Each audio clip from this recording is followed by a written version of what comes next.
2022 में जब आपने कार्यक्रम किया, आपने चीफ गेस्ट बनाया तेजस्वी यादव को। वहां पर उन्होंने माफी भी मांगी। ये काबिलियत है आपने तेजस्वी यादव से भरे मंच में माफी तो मंगवा दिया। नीतीश जी को तो ये बेवजह बदनाम करते हैं। सबसे बड़ा अगर कोई पलटी मार है तो तेजस्वी यादव है। सबसे बड़ा अगर कोई गिरगिट है तो तेजस्वी यादव है, जो हर महीने हर 10 दिन पर अपना रंग बदलते हैं। आशुतोष कुमार को ऐसा लगा कि ये भूमिहार तो दूसरे को नेता मानने लगे। 40 वर्षों से भारतीय जनता पार्टी को वोट दे रहे हैं तो अपना अधिकार मांगने हम कांग्रेस से तो जाएंगे नहीं। कौन है भूमिहारों का नेता? बिहार के भूमिहारों का नेता कौन? देखिए, इस जाति में हर कोई नेता है। इसमें कार्यकर्ता पैदा ही नहीं लेता, इसमें नेता ही पैदा लेता है। क्या लगता है इस तरह के विवाद को जन्म देकर बिहार की सियासत को फिर से अगड़ा पिछड़ा करने की तैयारी तो नहीं है?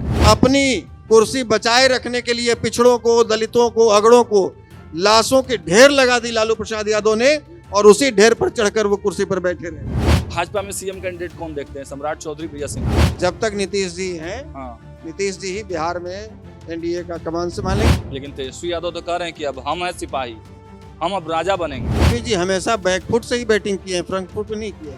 वो जब क्रिकेट भी खेलते थे तो पानी पहुंचाने का काम और तौलिया पहुंचाने का काम करते थे। मुखिया जी के बारे में आपकी क्या सोच है? मगध शाहाबाद क्षेत्र से क्या पूरे बिहार से नक्सलियों को समाप्त कर दिया। नमस्कार, मैं हूं सागर। न्यूज हाट के कॉन्क्लेव में आप तमाम दर्शकों का बहुत बहुत स्वागत है।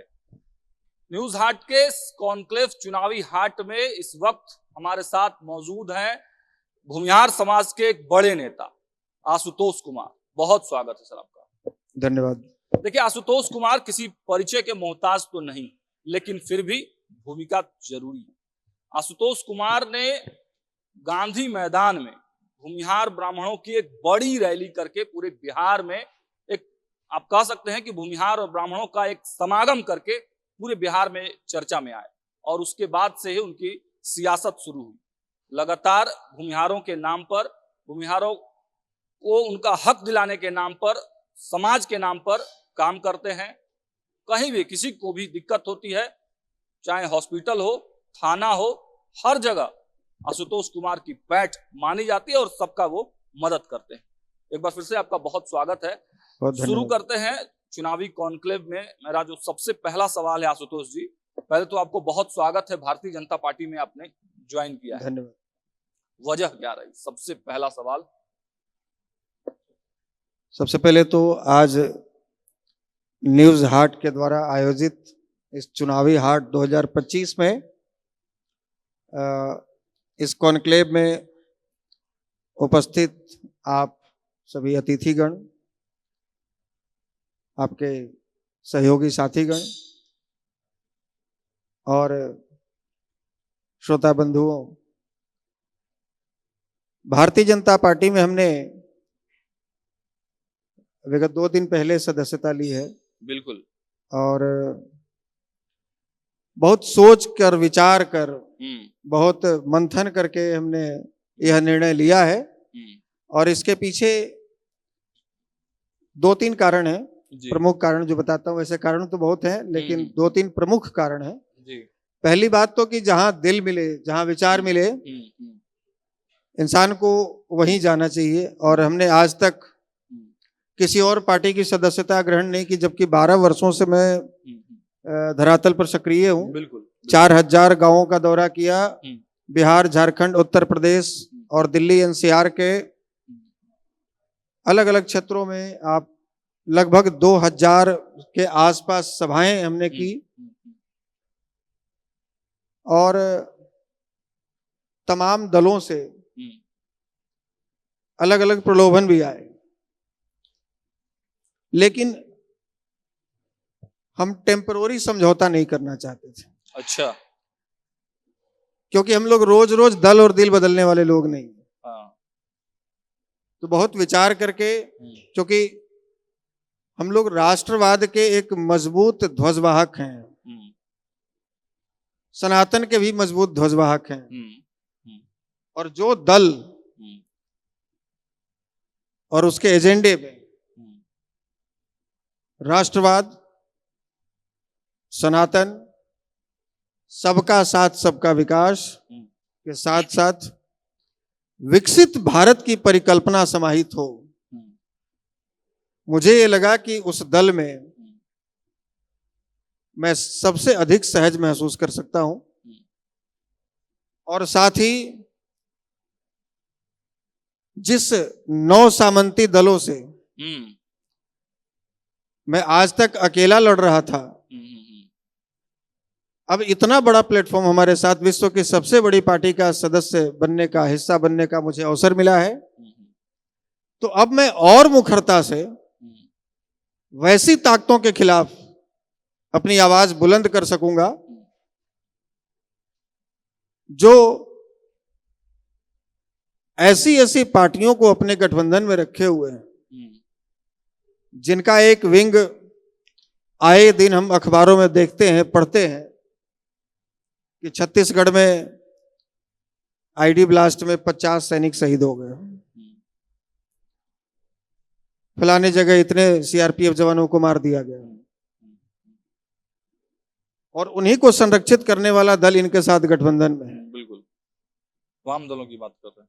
तो हम साफ तौर पर कहना चाहेंगे कि देशद्रोहियों को संरक्षित करने वाले, अपने गठबंधन में शामिल करने वालों के खिलाफ अपनी आवाज बुलंद करते हुए बिहार के राजनीति से उखाड़ कर फेंक देने का संकल्प लेकर ही हमने भारतीय जनता पार्टी ज्वाइन किया। लेकिन आशुतोष जी, सवाल तो यह उठता है ना कि ये समझते समझते आपको 12 साल लग गए, 12 साल बाद आपको समझ में आया कि राष्ट्रवादी कौन है और राष्ट्रद्रोही कौन है।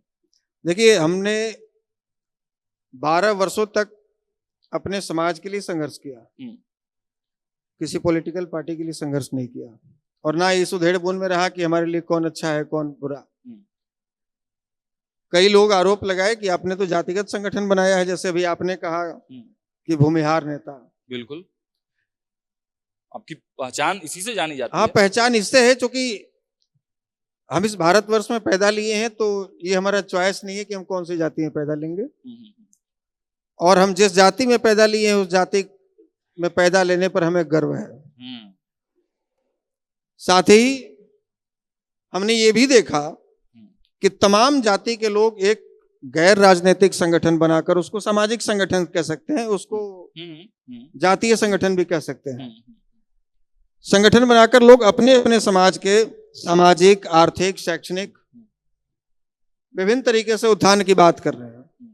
तो मुझे लगा कि अपनी भी एक संगठन होनी चाहिए, जिस संगठन के बैनर तले हम बगैर किसी जाति, बगैर किसी धर्म, बगैर किसी वर्ग का विरोध किए हम अपनी मजबूती की बात मुखरता से कर सके, लोगों को संगठित कर सके।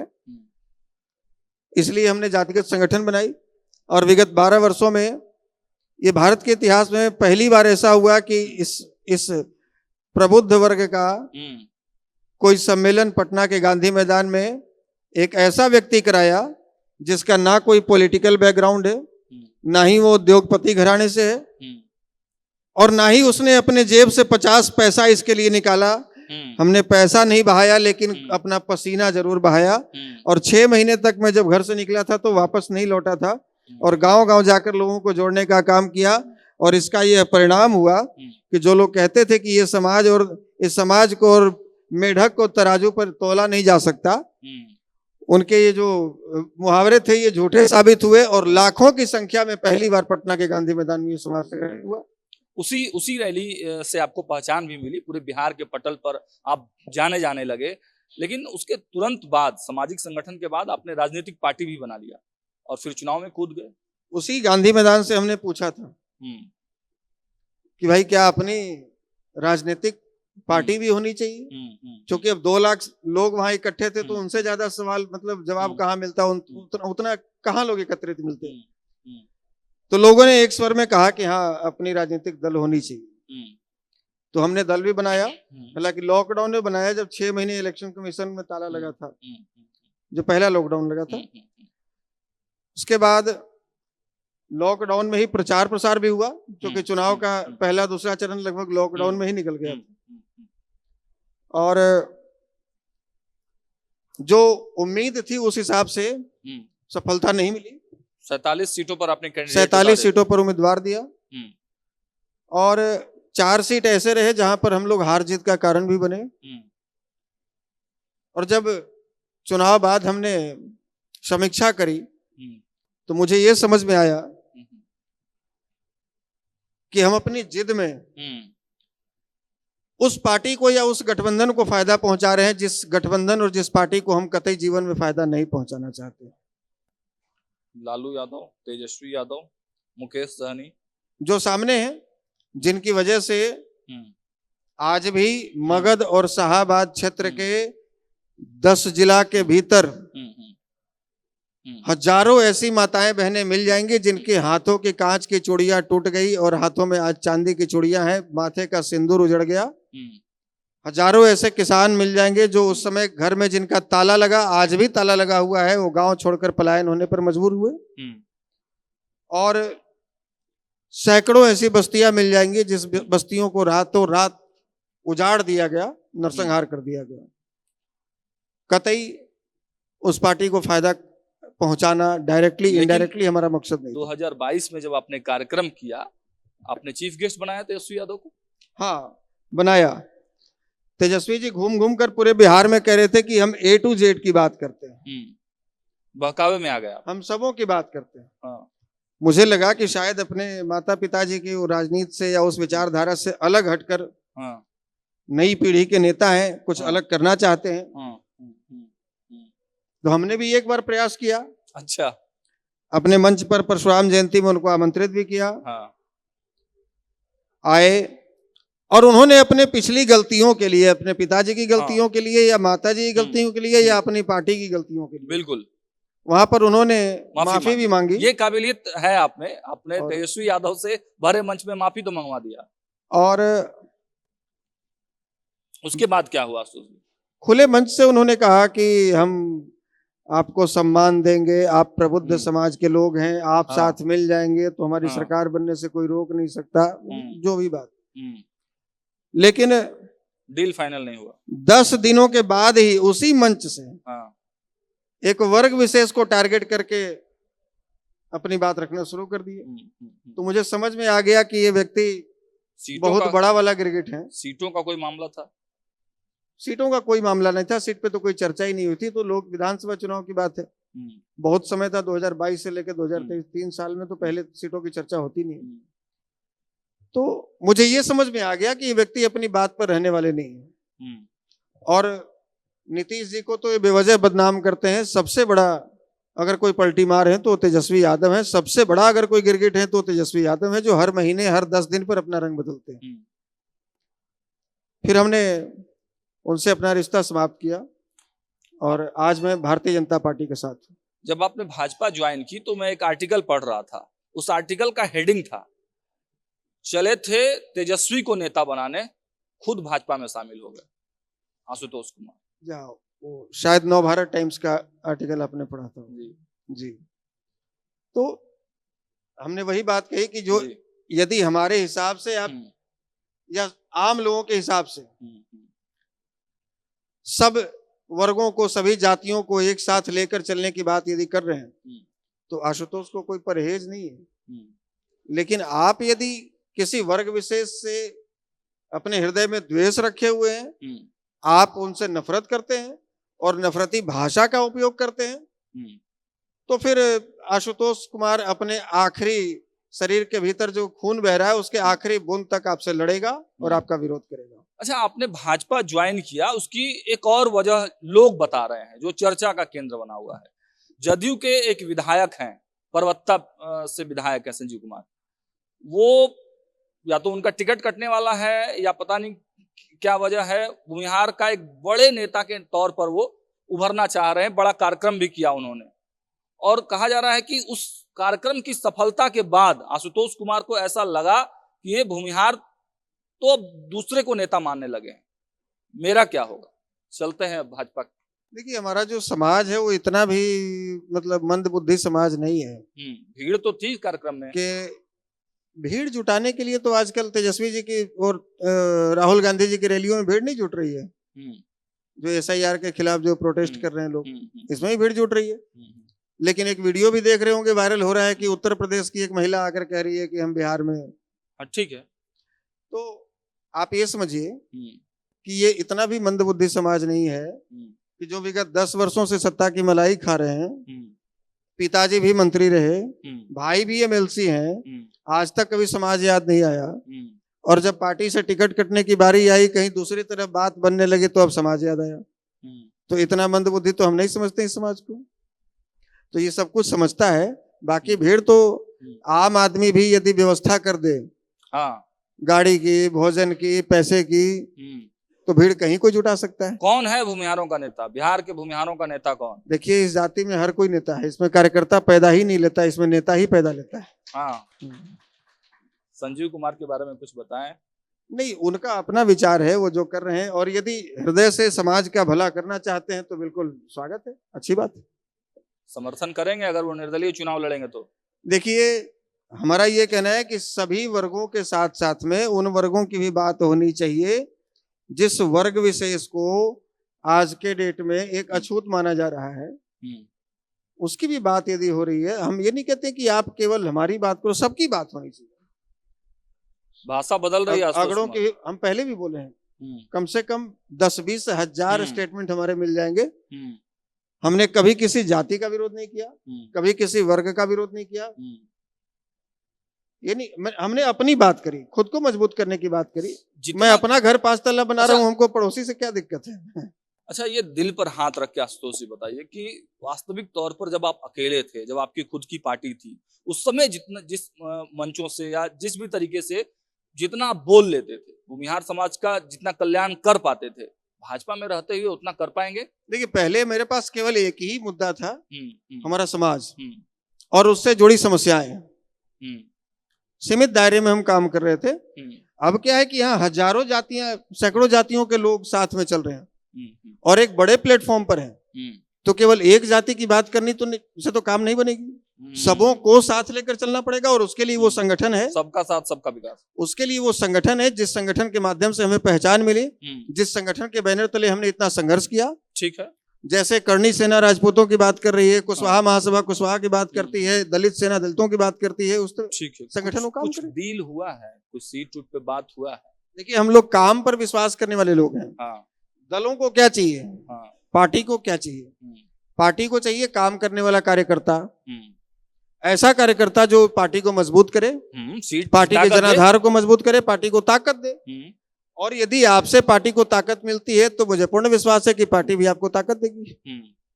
कौन सा सीट? देखिए, हमने अपने आप को कभी भी एक विधानसभा तक या एक क्षेत्र तक सीमित नहीं रखा। नेपाल बॉर्डर से उत्तर प्रदेश बॉर्डर तक और बंगाल बॉर्डर से लेकर झारखंड बॉर्डर तक अपने आप को विगत 10-12 वर्षों में पूरे बिहार के खाक छानने में लगा दिया। अब यदि पार्टी को ये समझ में आता है कि फलाने सीट से आशुतोष कुमार को चुनाव लड़वाते हैं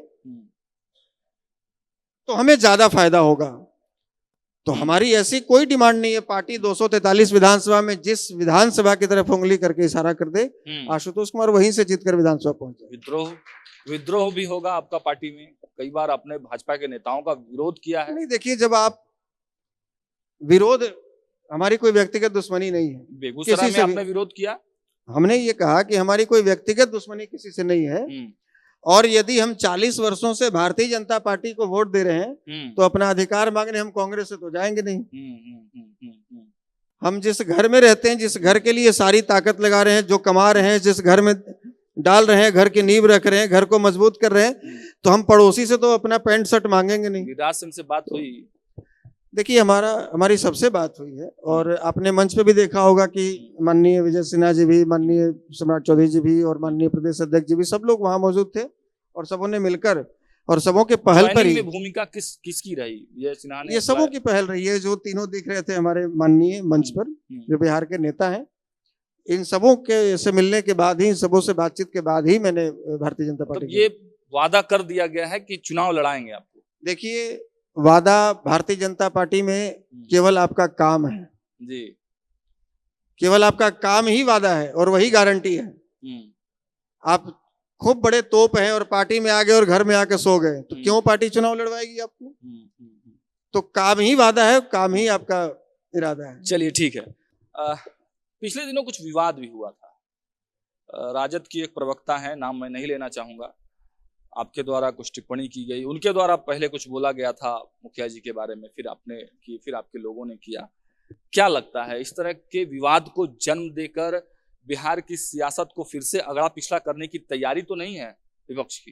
देखिए, उनकी तो तैयारी रहती है, वो तो कल परसों भी शायद कुछ बुलवा रहे थे। तेजस्वी जी हमेशा बैकफुट से ही बैटिंग किए हैं, फ्रंट फुट पे नहीं किए हैं। वो जब क्रिकेट भी खेलते थे तो पानी पहुंचाने का काम और तौलिया पहुंचाने का काम करते थे, और यहाँ भी जब बोलना होता है तो किसी विक्षिप्त महिला को आगे कर देते हैं बोलने के लिए कि भाई तुम बोलो। खुद नहीं बोल सकते, खुद में इतनी क्षमता नहीं है कि वो सामने बैठकर 5 सवालों का जवाब दे सके। और ना ही इनके आईटी टीम के जो पेड वर्कर हैं उनमें ये क्षमता है कि तार्किक सवालों का जवाब दे सके। उनको बस गाली देना आता है उनके आईटी टीम को, और जब आप कुछ सवाल कीजिएगा तो वो गालियों से आपके कमेंट को भर देंगे, और यही गालीबाज लोग उनको मुख्यमंत्री बनाने का सपना दिखा रहे हैं। तो बिहार की जनता इतनी मूर्ख है? बिहार की जनता पॉलिटिकली कितनी समृद्ध है और कितना पॉलिटिकली वोकल है, ये तो महात्मा गांधी जी को ही पता था, इसीलिए सत्याग्रह के लिए चंपारण चुना था उन्होंने। तो अब बिहार की जनता ये मान चुकी है कि हम 90 वाला दशक बिहार दोबारा नहीं लाएंगे। हम दोबारा बिहार में अपहरण का उद्योग नहीं लगाएंगे जिसका डील मुख्यमंत्री आवास से हुआ करता था। ये अब बिहार की जनता नहीं चाहती। मुखिया जी के बारे में आपकी क्या सोच है, कैसे देखते हैं उनके पूरे जीवन को, उनके पूरे सिद्धांत को, अभी वर्तमान समय में उनकी क्या भूमिका आप देखते हैं, उनके विचारों की? आप ब्रह्मेश्वर मुखिया जी की बात कर रहे हैं? जी बिल्कुल। ब्रह्मेश्वर मुखिया जी क्रिया की प्रतिक्रिया और समय की मांग थे।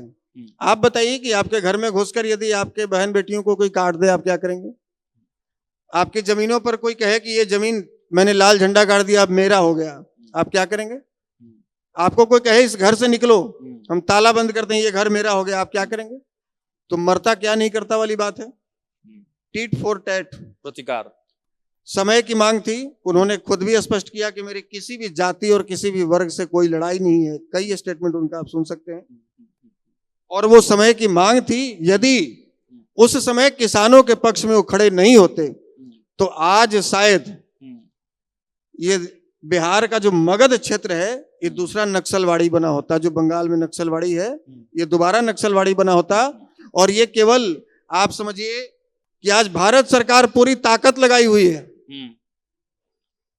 पूरी ताकत, फिर भी देखिए आप झारखंड में, बंगाल में, छत्तीसगढ़ में, असम में, नागालैंड में, कुछ हिस्सा महाराष्ट्र का, कुछ कर्नाटका का,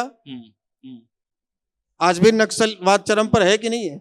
एक एक दिन में ये जो सामने विपक्ष वाले लोग जिनको गठबंधन में शामिल कर रखे हैं, इन्हीं का एक ब्रांच है एमसीसी माओवादी।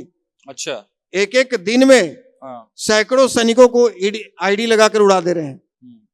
लेकिन एक 60 साल के बुजुर्ग ने जब ठान लिया तो 4 साल के संघर्ष में के दौरान अपनी एक सेना बनाई और मगध शाहाबाद क्षेत्र से क्या पूरे बिहार से नक्सलियों को समाप्त कर दिया। लेकिन उस समय ये लोग मुखिया जी को दोषी बताते हैं, जो सामने बैठे लोग हैं। ये किसके शासनकाल में हो रहा था? किसके शासनकाल में?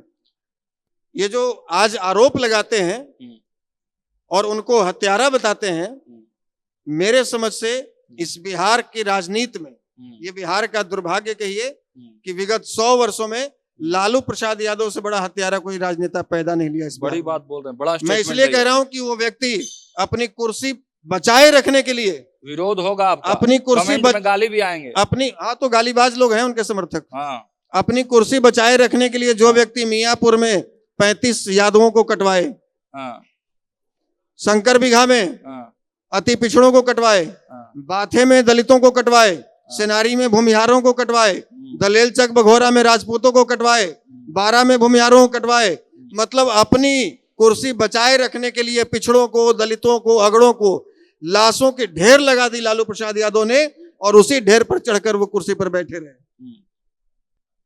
ये बिहार का बहुत बड़ा दुर्भाग्य है और वो काला अध्याय पता नहीं कितने वर्षों में भी मिटेगा। ये जो 15 साल का जो खोड़ा हुआ खड्डा है, नीतीश बाबू 20 वर्षों से वही खड्डा भर रहे हैं। लेकिन तेजस्वी यादव तो कह रहे हैं कि अब हम हैं सिपाही, हम अब राजा बनेंगे। हाँ, तो राजद में तो कोई और काबिल है नहीं।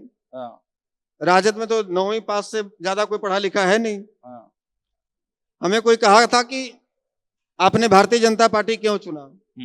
किसी मीडिया बंधु ने पूछा जिस दिन हमने पार्टी की सदस्यता ग्रहण की। हमने कहा कि मेरे सामने जो हमें आज सदस्यता ग्रहण करवा रहे हैं माननीय उप मुख्यमंत्री जी विजय सिन्हा जी, ये बतौर कार्यकर्ता पार्टी में शामिल हुए थे, प्रखंड अध्यक्ष बने, मंडल अध्यक्ष बने, जिला अध्यक्ष बने, नेता प्रतिपक्ष बने, विधानसभा अध्यक्ष बने और आज बिहार के डिप्टी सीएम हैं। अभी जो मोहन यादव जी मुख्यमंत्री, भजन लाल जी, रेखा गुप्ता जी, कौन जानता था इनको?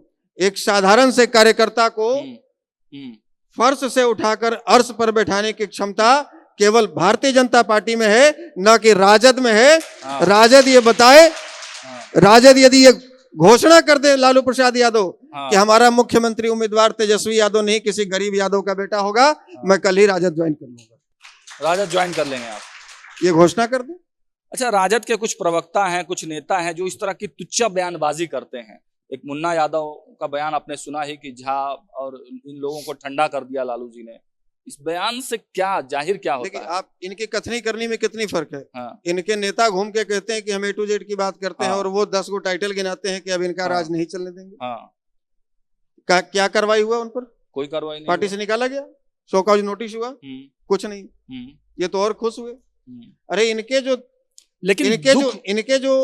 जिनके बारे में तेज प्रताप यादव जी बार बार बोलते हैं, विभीषण, जयचंद जो हमेशा बगल में बैठे रहते हैं, गाड़ी में भी हमेशा बैठे रहते हैं, वो रात में उन तमाम गालीबाज जो अपने आप को तथाकथित डिजिटल मीडिया वाले कहते हैं, कुछ गालीबाज लोग हैं, ये डेली इनके साथ मीटिंग करते हैं और बताते हैं कि आज तुमको कौन सी जाति को गाली देना है, अच्छा आज तुमको कौन से नेता को गाली देना है। ये केवल गाली की ही शिक्षा देते हैं, इनके पास कोई नीति और सिद्धांत नहीं है। लेकिन भाजपा इसका पलटवार क्यों नहीं करती है? जब इस तरह के स्टेटमेंट आते हैं, आपने भी देखा कि आपके और जो राजद प्रवक्ता के साथ जो हुआ उस पर भी भाजपा ने कुछ खुलकर नहीं बोला। देखिए, भारतीय जनता पार्टी अपने संस्कारों में चलती है, अपने संस्कारों से बंधी हुई है और वो संस्कार किसी भी सड़क छाप ऐसी पार्टी के लिए अपने संस्कार नहीं नीचे गिराना चाहती है। और हालांकि हमने भी जो कहा, मुझे एहसास हुआ कि ये थी तो उसी के लायक, लेकिन हमने अपना स्तर नीचे गिराया, अपने शब्दों का स्तर मर्यादा को नीचे गिराया और हमने गलत किया। इसलिए नहीं कि उसके लिए बोलकर गलत किया, हमने अपने आप के साथ गलत किया, बस इस बात का एहसास हुआ। आगे बढ़ते हैं। भारतीय जनता पार्टी में तो आप ज्वाइन हो चुके हैं, भाजपा के नेता हैं। एक बात यह भी बता दीजिए, क्योंकि भाजपा के कार्यकर्ताओं के मन में यह सवाल रहता है कि आखिर कब तक नीतीश कुमार, कब होगा भाजपा का सीएम? देखिए, श्री बाबू का कार्यकाल यदि आप पढ़ें, वही श्री बाबू जिनका नाम राहुल गांधी जी को नहीं पता था। क्या विडंबना है। वोट मांगने के लिए जनता को बेवकूफ बना रहे हैं कि SIR, वोट चोर गद्दी छोड़। और बिहार के पहले मुख्यमंत्री जो उन्हीं के पार्टी से मुख्यमंत्री थे, उनका नाम नहीं पता है। तो तेजस्वी यादव बता रहे हैं, वो कह रहे हैं बाबू जी। तेजस्वी यादव बोले कि नहीं, श्री बाबू, डॉक्टर श्री कृष्ण।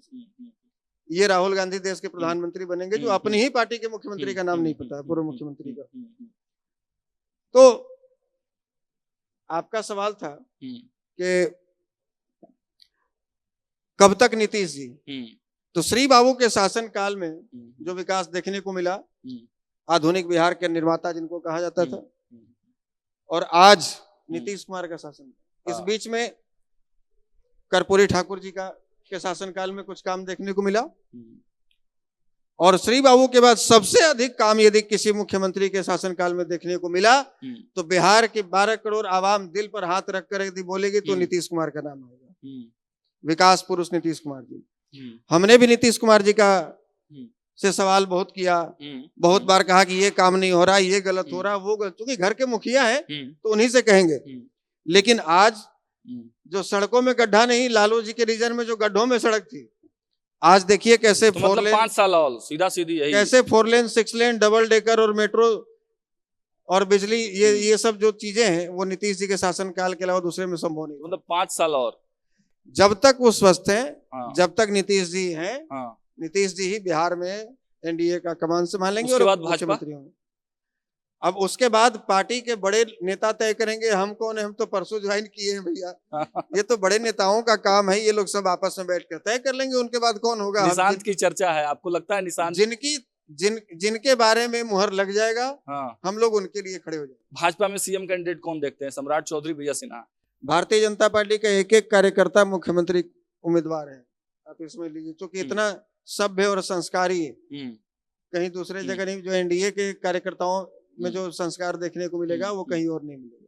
अच्छा, भाजपा में ज्वाइन हो गए हैं, भूमिहार समाज का वोट अब जाएगा ना भाजपा में पूरी तरह से? पहले भी मिलता था, और ये आप समझिए कि आने से क्या फायदा, और ये समझिए कि मैं अपने समाज के आदेश पर ही आया हूँ। अच्छा, लोग कहते थे आशुतोष जी आप काम बहुत बढ़िया कर रहे हैं, हाँ, लेकिन चुनाव के समय जब आप अलग लड़ते हैं तो हम लोग उधेड़ बुन में हो जाते हैं कि भाई इनको वोट दें, भाजपा को दें। हाँ, यदि अकेले हम इनको देते हैं तो हो सकता है इनका कैंडिडेट न जीते, हो सकता है कि हमारे विरोधियों का कैंडिडेट जीत जाए, क्योंकि जो वोट हम लाएंगे तो उन्हीं का लाएंगे। तेजस्वी यादव बीबी तो भूमिहार ब्राह्मण समीकरण पर काम कर रहे हैं, भोगो सिंह चले गए।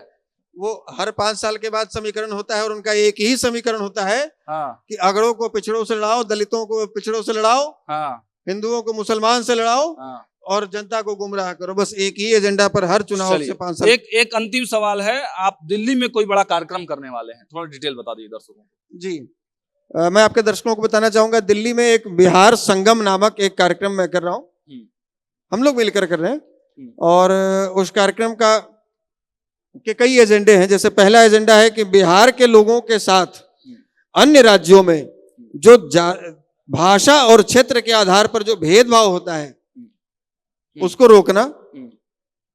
दूसरी, कि बिहार के लोग जो अन्य राज्यों में रोजगार की तलाश में जाते हैं उनके लिए और भी रोजगार का अवसर पैदा करना। नए एंटरप्रेन्योर्स को और कैसे बढ़ावा दिया जाए। उसके अलावा जो विकसित भारत की परिकल्पना है एनडीए की 2047, उसको कैसे सफल किया जाए। इमरजेंसी के दौरान बिहार का क्या रोल था, और बिहार के जो ब्यूरोक्रेट्स हैं, आईएएस, आईपीएस, आईएफएस, आईआरएस, इस देश के सर्वांगीण विकास में उनका क्या योगदान रहा, और बिहार के नेताओं का इस देश के सर्वांगीण विकास में क्या योगदान रहा, और हमारे बिहार की समृद्ध संस्कृति क्या रही थी, इस पर है, जिसमें संभवतः आदरणीय देश के गृह मंत्री श्री अमित शाह जी भी मुख्य अतिथि के रूप में, जी हाँ, आदरणीय राजनाथ सिंह जी, हम लोग प्रयास में है, आदरणीय नीतीश जी भी, और एनडीए के सभी बड़े लीडर्स, और इनके अलावा ये बड़ा मंच है, और इस तरह का मंच शायद पहली बार देखने को मिलेगा। इनके अलावा बिहार के अलग अलग सेक्टर से लोग जिन्होंने अपनी एक पहचान देश दुनिया में बनाई है, जैसे यदि आप फिल्म उद्योग में चले जाएं, फिल्म एक्टिंग के क्षेत्र में तो पंकज त्रिपाठी जी, मनोज बाजपेयी जी, बिहार के बड़े चेहरे, क्रिकेट से जुड़े हुए, उद्योग से जुड़े हुए, तो इन तमाम बड़े चेहरों को हम लोग एक मंच पे ला रहे हैं। चलिए, आपने न्यूज हाट को समय दिया, इसके लिए आपको बहुत बहुत धन्यवाद है। तो देखा आपने, चुनावी समर में बिहार की सियासत तब हलचल में है। भूमिहार समाज के बड़े नेता आशुतोष कुमार ने भारतीय जनता पार्टी का दामन तो थाम लिया है, लेकिन परीक्षा बहुत कड़ी है। अब देखना होगा कि क्या 100% इस समाज का वोट भाजपा को जाएगा। हालांकि भारतीय जनता पार्टी के तो कोर वोटर माने ही जाते हैं सवर्ण वोटर, लेकिन परीक्षा तो कड़ी है, और किस सीट पर दावेदारी होती है आशुतोष कुमार की, इस पर भी बिहार की सियासत टिकी रहेगी। लगातार अपडेट्स भी देंगे और अंदर खाने की खबर भी आपको बताएंगे। देखते रहिए न्यूज हाट। बहुत बहुत धन्यवाद।